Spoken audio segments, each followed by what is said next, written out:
Yeah.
Sorry.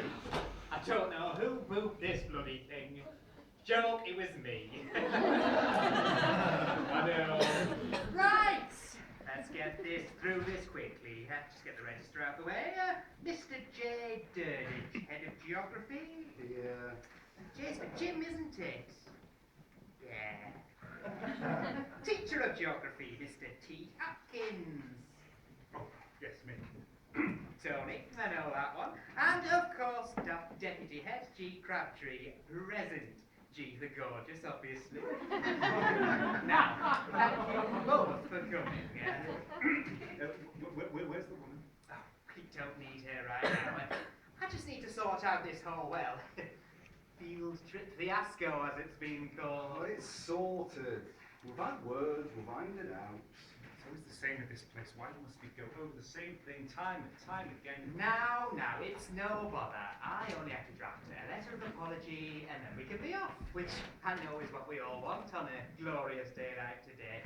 I need to repaint my birdhouse for one thing, and there's everything else. Why do we need to apologise? Jim. That sort of talk won't get you anywhere. The head's been on to me, said get them in and get them sorted in. His exact vernacular. And you know he's not a man to pussyfoot. He can't be here, sadly. He's at the ballet. But he has made it quite clear there's an awful lot at stake if you don't buck up. What's at stake? Nothing's at stake. You're at stake, the two of you. Now, take me through what happened. And quickly, I need to sack 2 dinner ladies before 5 p.m. Union things, all sorts of paperwork. And I'm needed the SHO. SHO? What's the SHO? SHO? Oh, it's the SOH. Much clearer. I'm always muddling up. It's the Save Our Hedges group up my street. You see, the council want to widen the roads, which would mean a lot of us would lose a great deal of topiary. But we're not resting on our laurels. Oh, no. But anyway, I'll never get back in time if we're with wrong. Now, Jim, go. What happened? In your own words. Fine. 3 weeks ago, myself, Mr. Atkins, and Mrs. Piazza, who really should be here, were responsible for taking her Year 8 geography class out on a weekend trip to the school's lodge at Wemby Dettrol. Very good. See, Tony, he's helping me out. We arrived there on the Friday around 1:45. More specific. 1:45. Thank you. We start getting all the kids into the doors. Girls and boys would get their stuff in. We all have a spot of lunch from whatever's in the cupboard. Mrs. Piazza takes a shower. This was where the first thing went awry. When she comes out of the shower, one of the boys gets a bit of an eyeful. No. Well, she's all bad. She demands that he be sent home after nearly 2 hours' travel. So we try and calm her down. We think everything's fine. Bit of a trip to the village that evening. The kids hassle some pedestrians with their clipboards. But then word starts to spread. Well, you know what they're like. Gossip germinates. They start to believe something happened between the two of them. Oh. Then some of the kids start whispering suggestive statements around Mrs. Piazza. Such as? Well, to the effect that she needed to have some work done, and that anyone who looked directly into her would turn to stone. I see. She was in a terrible state, Mrs. Piazza. She's not built to be a teacher, and she can't take the slightest criticism. So when we get back, I sit all the kids down there and I tell them straight not to say anything more on the subject, or there will be severe reparations. Repercussions, that's what you mean. Whatever.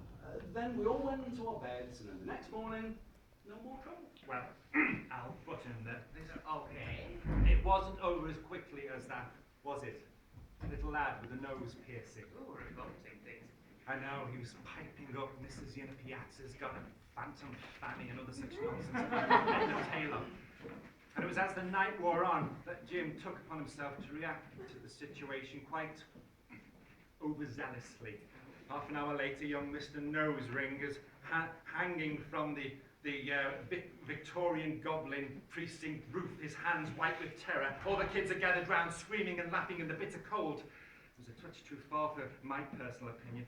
Jim dragged the poor lad out of bed. No, I did nothing of the sort. Not one word of that is true. Bloody work, though, didn't it? Shut him right up. Right. Item 1. I'd like to withdraw the previous item. Shush. Item 1. Are we allowed to have children hanging from Victorian roofs? No, we are not. There's about 60 questions I've got to ask, but we haven't the time, so moving on.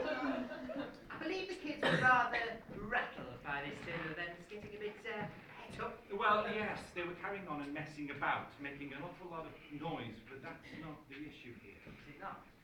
No. Just as the kids were getting the lad down, that I heard a noise from the dormitory, clattering at the window, smash and tinkle.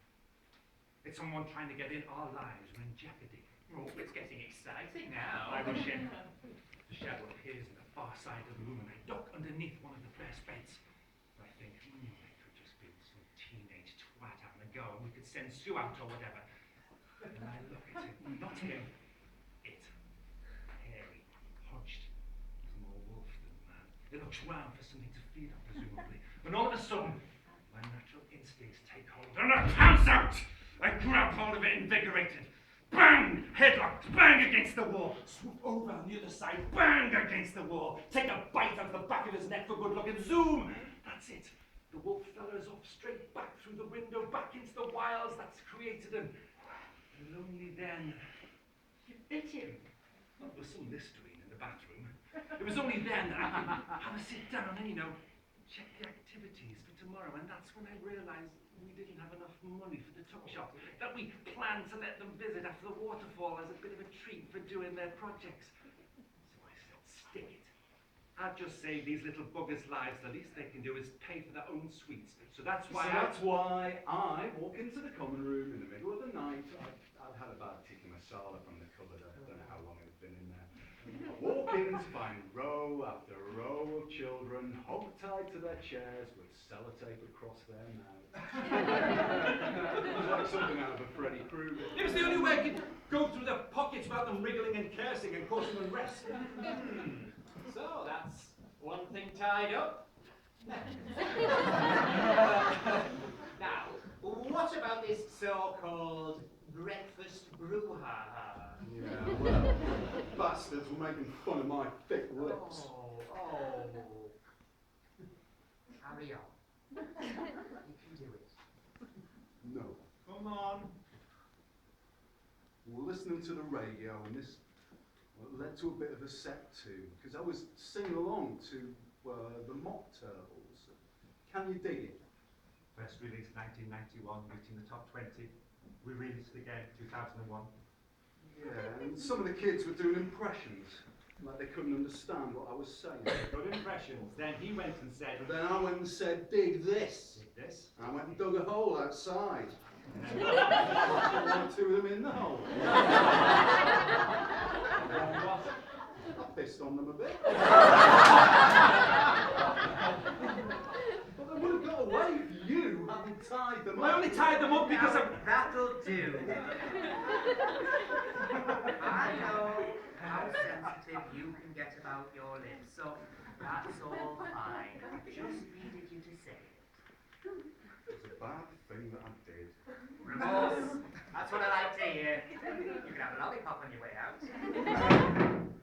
Let's press on. What happened that afternoon? We apparently have a few cuts and scrapes to explain. We were having the coursework quiz. I was the quiz master, master of the quiz. Ley lines, oxbow lakes, I did it all. And I'd written some special patter which was enjoyed by all. When suddenly, midway through like a bolt from a blue, gunshots rang out through the windows. Hot flash and bristle. Armed militia from the US special gunmen. It seemed something had gone wrong with the navigation. Nobody had informed the mission control. Somebody pressed the red button before Ambassador Andrews had time to draw breath. I had seconds to think, seconds to act. I was down there, shoving the lads out of the way, getting everybody down when I saw the kitchen roll. White kitchen roll. I don't know where I summoned up the bravery, but with only one sheet, an elastic band and my big pencil, I created the surrendering flag of peace, and these men, these hard-boiled, fiercely trained men, looked down at the kids and knew it wasn't worth it. They left. One of them nodded at me meaningfully. So thankfully, I not only protected the children from the scattering of debris, but plausibly averted full-scale nuclear war in the process, thus explaining the bruises, scrapes, and grace knees. What a load of nonsense. It was your fight ring. No, no. Oh, not to it. Never. You what? You fight ring? Yes, all right. It's just a little thing where some of the kids get in the middle and the others bet on it. Sparring. Scrap and tickle. Mixing rope fast.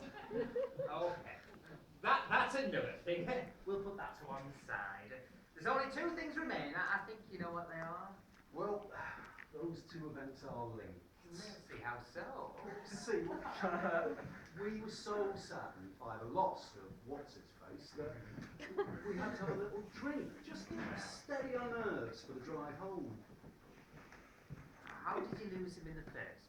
Well, we get on the wildlife trail and he's brought his own bag. Here we go again. He never stops. Oh, look, everyone's bags must be the same. I've said it and I've said it again. It is a school requirement. And this lad, he was a cocky little git. He'd won the fight earlier. We had a bit of a bargain, and then he was saying he could beat me in a fight. And I said, well, I bet I could hold you up by your ankles for 10 minutes over the waterfall.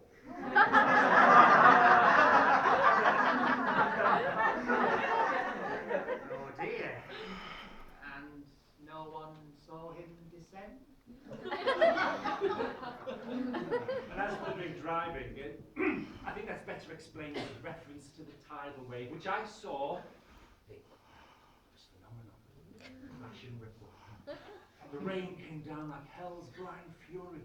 You could taste the panic. The couples giving loaded looks as they were separated. Oh, piss off!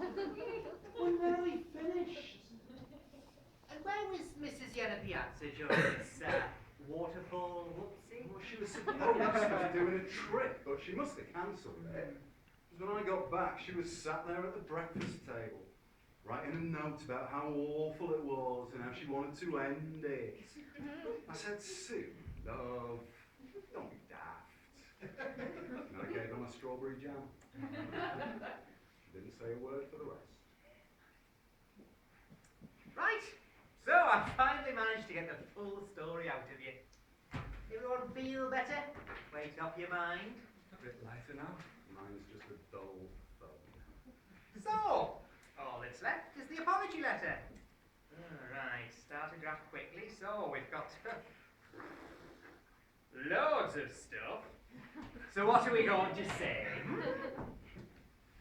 I hope Sue turns up tomorrow, otherwise it'll be another one of those assemblies.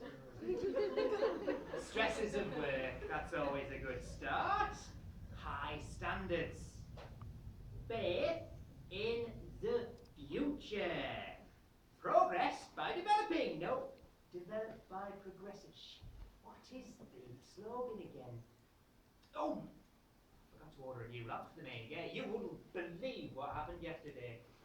Fuck at me, blind, what am I like? I'm meant to be bringing the flip chart to the Hedges meeting this evening. Oh, I'll have to pop round Gary's, he's got the keys. Why I keep it locked away, I'll never know. They'll have me guts if I'm a minute later. This is what you get for being deputy this, that and the other. You can fill out the rest of the report, my dear. Just pop it in his pigeon when you're done. I'll leave you this pen. No, not that one. I'll see you in Noone. Sorry, just give us a text when you're done. Look, I've got an idea. Yeah? I don't know how by any standards we could sort of all this out by with a letter. It's easy. Be sorry, it won't happen again. No, not this time. This time it just won't cut it. It always does. In Ofsted, you drink my piss. Tracy Garland.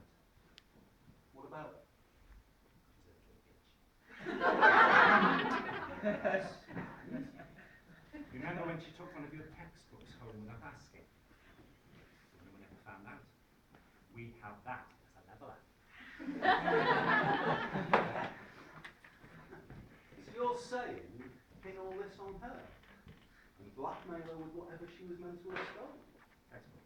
Yeah, I'm afraid it is. Alright, let's start at the beginning. Why would Tracy be to blame for that lad hanging off the goblin? Don't know. I'm not good at stories. You hungry? A bit. I'll get a pizza in. It's a nice idea. I could go to the office. Yeah, it's been ages, hasn't it?